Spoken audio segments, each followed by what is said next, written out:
মালদ্বীপ আর একটা মানুষও আসবেন না।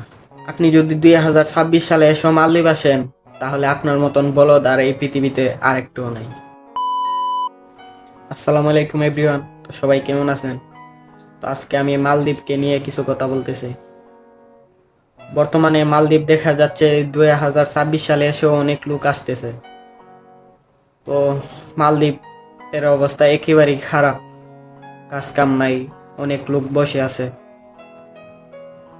এগুলা দেখার পরও অনেক মানুষ আসতেছে, প্রায় 7 লাখ 8 লাখ টাকা দিয়ে আসতেছে। আপনি যদি আসেন কোম্পানিতে আসবেন, আবার কোম্পানি এরকম আছে, আপনাকে নিয়ে আসবে, আসার পরে 6 দিন 7 দিন কাজ করাবে, তারপরে আপনাকে আবার বাড়িতে পাঠিয়ে দেবে। অনেকে বলবে এটা আবার কি? এটা মূলত দালালের কারসাজি। তাদের সাথে কন্ট্যাক্ট করে এরকম করে, তারপর 5 7 দিন পর কাজ করিয়ে পাঠিয়ে দিলে পরে তো বাড়িতে গিয়ে বলবে যে ওই কাজ করতে পারে না, এই জন্য পাঠিয়ে দিছে বাড়িতে। দালালে এই কথা বলবে। তো বর্তমানে মালদ্বীপের অবস্থা খুব খারাপ। যারা আছে তারাই কাজ পাচ্ছে না, আর আপনি আসে কি কাজ করবেন? তো মালদ্বীপ আসবেন না কি? এমনি মালদ্বীপ দেশটা খুব সুন্দর।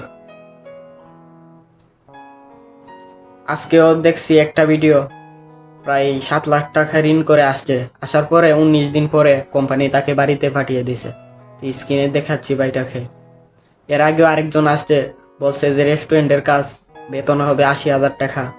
আইসা কোনো কাজই নাই, ফ্রি ভিসা আপনাকে কোম্পানির নামে এনেও আবার ফ্রি ভিসা বলে চালিয়ে দিবে। এই দেশে আসার পরে তো আপনি দালালকে কিছু করতে পারবেন না। তো কি আর করার, মালদ্বীপের অবস্থা খুব খারাপ। আর আপনি যদি 2026 সালেও মালদ্বীপ আসেন, তাহলে আপনার মতন বলদ আর কেউই নেই এই পৃথিবীতে। তো মালদ্বীপ কেউই আসবেন না। তো এইটাই আমার কথা।